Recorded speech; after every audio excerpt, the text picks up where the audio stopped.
এই গ্রামে ভয়ঙ্কর কিছু মনস্টার তাদেরকে প্রতিনিয়ত গিলে ফেলতে শুরু করে, কিন্তু হঠাৎ করেই একদিন তাদের গ্রামে বোকা এক গরিব ছেলের আগমন ঘটে। সে পুরো গ্রামের মানুষকে জানায় সেই ভয়ঙ্কর মনস্টারকে মেরে ফেলতে পারবে, কিন্তু কেউ তার কথা বিশ্বাস করে না। উল্টো তাকে পাগল মনে করে বন্দি করে বেঁধে রাখে। এখন কথা হচ্ছে, এই বোকা ছেলেটি কি পুরো গ্রামের মানুষকে বিপদের হাত থেকে রক্ষা করতে পারবে, নাকি এই গ্রামবাসীর হাতে তার নিজের প্রাণকেই বিসর্জন দিতে হবে?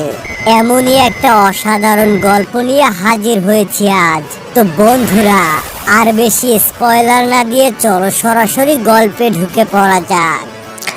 আমাদের চ্যানেলে যারা নতুন আছেন তারা চ্যানেলটাকে সাবস্ক্রাইব করুন এবং ভিডিওতে লাইক করুন। সিনেমার শুরুতে আমাদেরকে একটি নদীর পাশে ছোট্ট গ্রামকে দেখানো হয়। সেই নদীর ধারে একটা নৌকোতে বসে ছোট্ট একটি মেয়ে খেলা করছে। তখনই সেই ছোট মেয়েটির বাবা সেখানে চলে আসে আর বলে, তুমি এখানে খেলা করো না, নদীর দৈত্য এসে তোমাকে নিয়ে যাবে। এই কথাটি শুনে বাচ্চাটি একদম চুপচাপ হয়ে যায় আর নদীর দিকে একভাবে আনমনে তাকিয়ে থাকে। তখন মেয়েটির বাবা জল থেকে আস্তে আস্তে উপরের দিকে উঠে তাকে ভয় দেখায়। মেয়েটি এটা দেখে ভয় পায় এবং কাঁদতে শুরু করে। মেয়েটির বাবা তাকে হাসানোর জন্য জল থেকে বেরিয়ে এসে নানা ধরনের অদ্ভুত অঙ্গভঙ্গি করতে থাকে। এটা দেখে বাচ্চাটি অনেক খুশি হয় এবং হাসতে থাকে। সেই সময় জলের নিচ থেকে কেউ একজন এসে তাকে টেনে নিয়ে মেরে ফেলে। এরপর সিন কাট হয়। আমরা ওই গ্রামের একজন ফাদারকে দেখতে পাই। সে নদীর একটি শয়তান মাছকে মেরে দাবি করে সে নদীর দানব মাছটিকে মেরে ফেলেছে। তখনই আমরা একটি ছেলেকে দেখতে পাই। এই ছেলেটির নাম ছিল হুয়াং। এই ছেলেটি হচ্ছে এই গল্পের প্রধান চরিত্র। হুয়াং আসলে একজন দৈত্য শিকারী। হুয়াং গ্রামবাসীদেরকে বলে ফাদার যে দানব মাছটিকে মেরে ফেলেছে সেটি আসলে জলের কোনো দানব নয়, জলের দানব এখনো নদীর মধ্যেই রয়েছে। গ্রামের লোকগুলো হুয়াং এর কোনো কথাই বিশ্বাস করছিল না এবং ওই ছোট্ট বাচ্চাটির মাও তাকে বিশ্বাস করে না, কারণ হুয়াংকে দেখতে একদমই সুবিধার লোক মনে হতো না।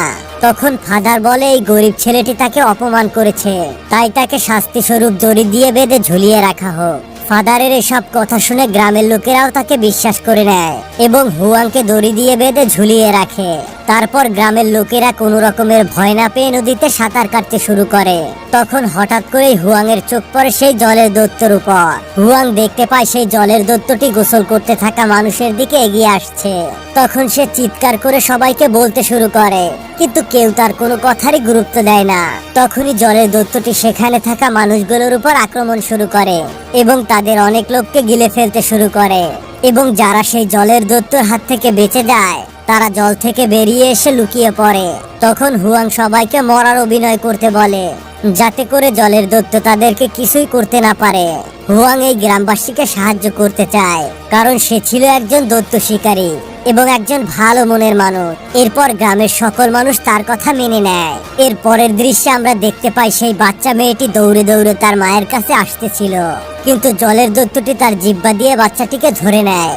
তখন বাচ্চা মেয়েটির মা এবং গ্রামবাসী তাকে বাঁচানোর অনেক চেষ্টা করে, কিন্তু সেই দৈত্যটি বাচ্চাটিকে গিলে ফেলে। বাচ্চাটিকে বাঁচানোর জন্য তার মা নদীর পানিতে ঝাঁপ দেয়। তখন পানির মধ্যে থাকা সেই শয়তান দৈত্যটি বাচ্চাটির মাকেও খেয়ে ফেলে।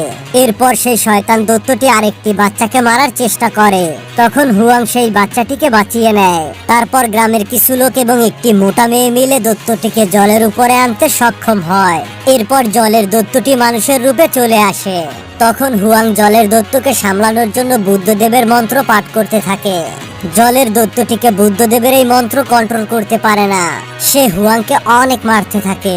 তখন সেখানে একটি মেয়ে চলে আসে যার নাম ছিল টুয়ান। টুয়ান ও হুয়াং এর মতো একজন দৈত্য শিকারী ছিল। মেয়েটি কারোর উপরে কোনো মায়া দেখাতো না, সে সবাইকে বন্দি করে নিত।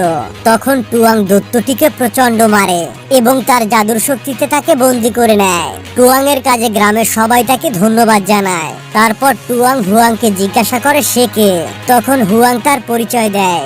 সে বলে, আমিও একজন দৈত্য শিকারী। এরপর হুয়াং টুয়াংকে বৌদ্ধ দেবতার সেই বইটিকে দেখায়। সেটি দেখতে পেয়ে টুয়াং হাসতে থাকে। এরপর টুয়াং হুয়াংকে তার কাছে থাকা দুটি আজব চুড়ি দেখায়। এটা দেখতে পেয়ে হুয়াং তার সিনিয়রের কাছে চলে যায় এবং জলের সেই শয়তান দৈত্যটির কথা তাকে জানায়। কিন্তু তার সিনিয়র আগে থেকেই সবকিছুই জানতো। সিনিয়র হুয়াংকে জানায় এক সময় সেই জলের দৈত্যটি খুব ভালো লোক ছিল। একদিন সে একটা নদীতে ডুবে যাওয়া বাচ্চাকে বাঁচিয়ে নেয়, কিন্তু গ্রামের লোকেরা ভেবে নেয় বাচ্চাটিকে দৈত্যটি খেয়ে ফেলতে এসেছে।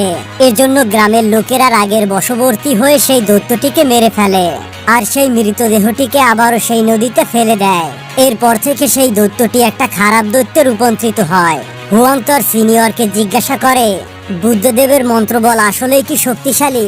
তখন সিনিয়র বলে, এটি আসলেই শক্তিশালী, কেননা এটি কোনো খারাপ মনের দৈত্যকে ভালো মনের দৈত্যে পরিণত করতে পারে। তখন হুয়াং বলে, বাকি দৈত্য শিকারের মতো আমিও দৈত্যদেরকে মারতে চাই।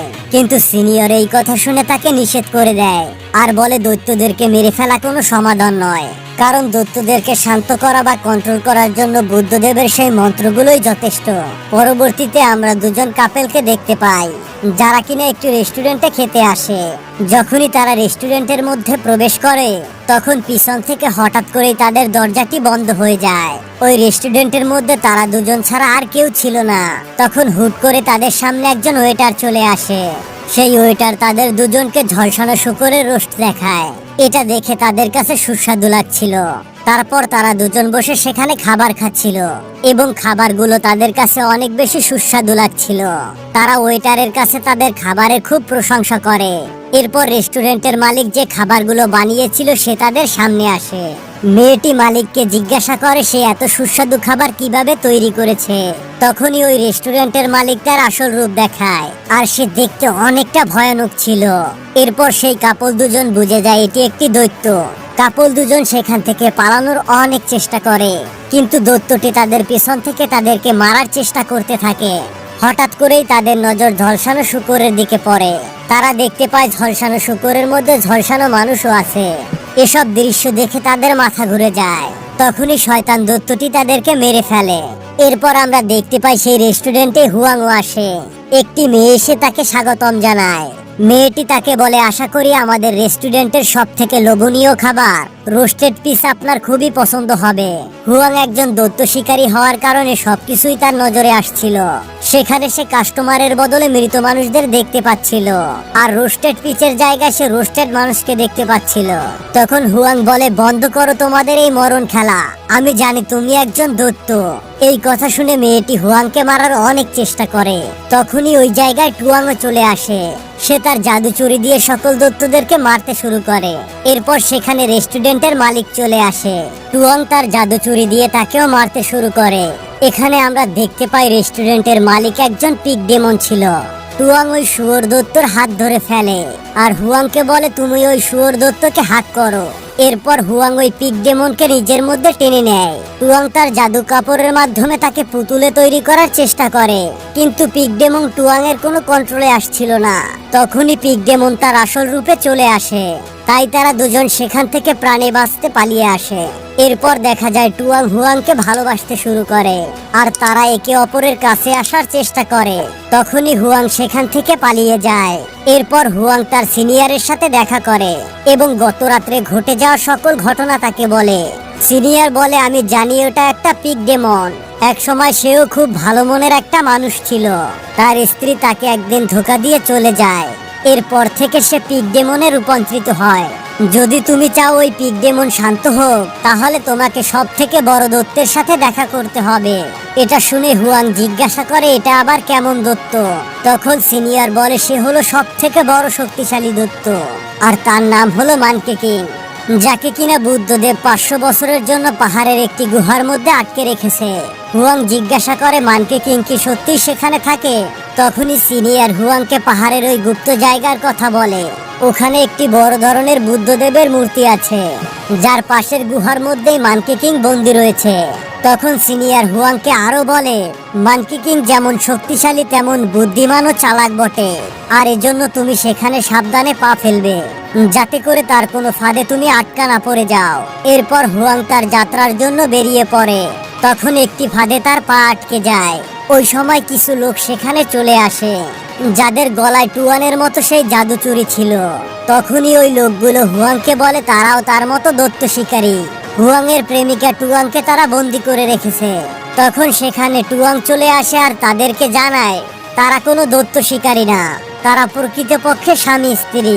তাই সে তাদেরকে বলে আমাদেরকে যেতে দিন। তাদের এই কথা যাচাই করার জন্য তারা হুয়াংকেও জিজ্ঞাসাবাদ শুরু করে। তখন টুয়াং হুয়াংকে বলে, তুমি বলো আমরা আসল স্বামী স্ত্রী। আমরা যদি তাদের কাছে নিজেদেরকে কাপল হিসেবে প্রমাণ না করতে পারি তাহলে তারা আমাদেরকে মেরে ফেলবে। তারপর টুয়াং হুয়াং এর সাথে জবরদস্তি করার চেষ্টা করে। তখন সেই সময় সবার সামনে টুয়াং এর মুখ থেকে সত্যি কথা বেরিয়ে আসে। আসলে ওখানে যত লোক ছিল তারা টুয়াং এর সাথী ছিল। টুয়াং সম্পূর্ণ নাটকটা করেছিল হুয়াংকে কাছে আনার জন্য, কারণ টুয়াং হুয়াংকে খুবই ভালোবাসে। এই কথাগুলো হুয়াং জানার পরে প্রচন্ড রাগ করে সেখান থেকে চলে যায়। কিন্তু টুয়াং তার সাথীদেরকে বলে হুয়াংকে আটকে রাখতে। টুয়াং তার একজন সাথীকে বলে, আমি এখন কি করব যাতে করে হুয়াংও আমাকে ভালোবাসবে। এরপর টুয়াং এর সাথী তাকে বলে, আমার কথা শোনো, আমি যেভাবে বলবো তুমি আমার কথা মতো চলবে। তারপর টুয়াং হুয়াং এর কাছে যায়। টুয়াং এর ওই সাথী নিজের হাত চালাতে থাকে। এটা দেখে টুয়াংও হাত চালাতে থাকে হুয়াং এর উপর। টুয়াং ভেবে না এটা করলে হয়তোবা হুয়াং তাকে ভালোবাসবে, কিন্তু সেরকমের কিছুই হয় না। টুয়াং মারতে মারতে খেয়ালই করে না সে হুয়াংকে মারছে। তখনই তারা ওখানে কারো চিৎকার শুনতে পায় এবং তারা সেখানে পিগ ডেমনকে দেখতে পায়। তখনই টুয়াং তার সাথীদেরকে বলে, তাড়াতাড়ি বাহন চালাও যাতে করে আমরা এখান থেকে পালাতে পারি। কিন্তু পিগ ডেমন তাদের কাছাকাছি চলে আসে। হুয়াং তার প্রাণ বাঁচানোর জন্য বাহন থেকে টুয়াংকে নিয়ে ঝাঁপ দেয়। তখনই পিগ ডেমনটি বাহনটিতে আক্রমণ করে আর বাহনটিকে পুরোপুরি ভেঙে ফেলে। তখন হুয়াংকে দেখে টুয়াং অজ্ঞান হয়ে পড়ে। তাই হুয়াং হঠাৎ করে টুয়াংকে জড়িয়ে ধরে। তখন টুয়াং হাসতে থাকে আর বলে, এবার তো স্বীকার করো যে তুমি আমাকে ভালোবাসো। সেই কথা শুনে হুয়াং টুয়াংকে বলে, আমি তোমাকে ভালোবাসি না। সেই সময় ওই জায়গায় আরো দুজন ডেমন হান্টার চলে আসে। তাদের মধ্যে একজন পিগ ডেমনকে মেরে সেখান থেকে তাড়িয়ে দেয়। এরপর ওই তিনজন দৈত্য শিকারীরা এক জায়গায় বসে ঝগড়া শুরু করে। তারা একজন আর একজনকে বলে তাদের মধ্যে কে বেশি শক্তিশালী। হুয়াং তাদেরকে বোঝায় নিজেদের মধ্যে ঝগড়া করা উচিত নয়, এখানে তাদের সবাইকে এক হয়ে দৈত্যদের সাথে লড়াই করা উচিত। তখন তাদের মধ্যে একজন দৈত্য শিকারী হুয়াংকে রাগানোর জন্য গরিব ছেলে বলে। এটা শুনে টুয়াং হুয়াং এর পাশে এসে দাঁড়ায়। হুয়াং রেগে গিয়ে বলে, তুমি আমাকে দিকভ্রষ্ট করছো আমার লক্ষ্য থেকে। আমার একটা লক্ষ্য আছে, তুমি আমার সঙ্গ ছেড়ে দাও। এটা শুনে টুয়াং হুয়াং এর বইটি ছিঁড়ে ফেলে দেয়। হুয়াং এখানে বেশি মনোযোগ না দিয়ে সেখান থেকে চলে যায়। হুয়াং শেষ পর্যন্ত সেই পাহাড়ের কাছে এসে পৌঁছায়, কিন্তু কোথাও সেই বুদ্ধদেবের বড় মূর্তি তার চোখে পড়ে না। এরপর হুয়াং এক জায়গায় বসে চোখ বন্ধ করে সে বুদ্ধদেবের মূর্তির কথা চিন্তা করতে থাকে আর সে উপলব্ধি করে দেখতে পারে সেই বুদ্ধ মূর্তিটিকে। হুয়াং এখানে পৌঁছে গিয়ে বানর রাজার গুহাও পেয়ে যায়। হুয়াং বানর রাজার সাথে কথা বলে। সে তার কাছে জিজ্ঞাসা করে কিভাবে পিগ ডেমনকে শান্ত করা যায়। তখন বানর রাজা বলে, তুমি কোনো সুন্দরী মেয়ের সাহায্যে পিগ ডেমনকে এখানে ডেকে নাও, তারপর আমি পিগ ডেমনকে শান্ত করে দেব। এরপর সেখানে টুয়াং চলে আসে। তাকে দেখে হুয়াং জিজ্ঞাসা করে, তুমি এখানে কি করছো? তাই শুনে টুয়াং ইয়াংকে বলে, তুমি আমাকে বেশি প্রশ্ন করো না, আমি জানি এই সময় তোমার একজন সুন্দরী মেয়েকে খুবই প্রয়োজন। তখন টুয়াং ওদের সাহায্যে পিগ ডেমনকে সেখানে নিয়ে আসে। ওই পিগ ডেমনটি তখন তাদেরকে মারার চেষ্টা করে। তখন মানকি কিং গুহার ভেতর থেকে আওয়াজ করে পিগ ডেমনকে তার কাছে ডেকে নেয়। হুয়াং আর টুয়াং গুহার ভেতর গেলে দেখতে পায় পিগ ডেমন একটা ছোট্ট শুকরে পরিণত হয়েছে। তখন টুয়াং তার জাদু কাপড় দিয়ে তাকে একটি পিগ ডলে পরিণত করে। এরপর টুয়াং হুয়াংকে তার জাদুর আংটি পরিয়ে দেয়, কিন্তু হুয়াং একটি পাথর নিয়ে সেই আংটিটিকে ভাঙতে চায়। এটা দেখে টুয়াং হুয়াং এর হাত থেকে সেই জাদুর চুড়িটিকে খুলে নেয় এবং সে সেই বুদ্ধদেবের বইটি হুয়াংকে দিয়ে বলে, আমি ভালো করে বই পড়তে পারি না, আর এই বইটি জোড়া লাগাতে আমার 3 দিন সময় লেগে গেছে। আর যদি কখনো আমার কোনো কথা তোমার খারাপ লেগে থাকে তাহলে দয়া করে তুমি আমাকে মাফ করে দিও। এই বলে টুয়াং এবং হুয়াং দুজনে সেখান থেকে চলে যায়। সেই সময় গুহা থেকে মানকি কিং হুয়াংকে বলে, আমি অনেক দিন ধরে চাঁদের আলো দেখতে পাই না। এরপর হুয়াংকে সে জিজ্ঞাসা করে, আজকে কি পূর্ণিমা? হুয়াং বলে, হ্যাঁ আজকে পূর্ণিমা। এটা শুনে বানর রাজা বলে, আমি চাঁদকে দেখতে পাই না, কারণ এই ফুলের গাছগুলো সব সময় আমার গুহাকে ঢেকে রাখে। এটা শুনে হুয়াং ফুল গাছগুলোকে ছিঁড়ে ফেলে। এর ফলে ওখানে যত ফুল ছিল সবগুলো জ্বলে যায়। আসলে ওই ফুলের গাছগুলোই এতদিন মানকি কিংকে এখানে বন্দি করে রেখেছিল, কিন্তু হুয়াং মানকি কিং এর ফাঁদে পড়ে ফুল গাছগুলোকে ছিঁড়ে ফেলেছে। তাই বানর রাজা বুদ্ধদেবের গুহা থেকে স্বাধীন হয়ে যায়। এবং সে তার আসল রূপে ফিরে আসে। মানকি কিং বাইরে এসে বলে, আমি এখন পুরোপুরি স্বাধীন, আর ওই বুদ্ধদেব এখন আমার কিছুই করতে পারবে না। হুয়াং বলে, তুমি ভুল বলছো, কারণ বুদ্ধদেব এখনো রয়েছে, আর সে অন্যায়ের শাস্তি নিশ্চয়ই দেবে। এটা বলে সে সেখানে ধ্যানে বসে পড়ে। এটা দেখে মানকি কিং তার সমস্ত চুল ছিঁড়ে ফেলে আর বলতে থাকে, তোমার এই বুদ্ধদেব সম্পূর্ণ মিথ্যে, আর তোমার যে বুদ্ধদেবের ব্যাপারে চিন্তা রয়েছে সেটাও মিথ্যে, কারণ বুদ্ধ এসে এখন তোমাকে বাঁচাতে পারবে না। তখনই ওখানে তিনজন দৈত্য শিকারী চলে আসে আর মানকি কিং কে মারার চেষ্টা করে, কিন্তু মানকি কিং এতটাই শক্তিশালী ছিল সে তাদের তিনজনকে মেরে ফেলে। এরপর সে হুয়াংকেও মারার চেষ্টা করে, আর তখনই সেখানে টুয়াং চলে আসে, কিন্তু মানকি কিং প্রচন্ড শক্তিশালী হয়, সে টুয়াংকেও মেরে ফেলে। তখন হুয়াং পুরনো স্মৃতিগুলো মনে করতে থাকে আর বলতে থাকে, টুয়াং আসলে আমাকে অনেক ভালোবাসতো। হুয়াং টুয়াংকে হারিয়ে খুবই কষ্ট পায়, এই কারণে হুয়াং অনেক কাঁদছিল। তখনই মানকি কিং টুয়াং এর মৃতদেহকে ছুঁড়ে ফেলে তাকে ভেনিশ করে দেয়, আর এদিকে হুয়াং বুদ্ধদেবের ব্যাপারে ভাবতে থাকে।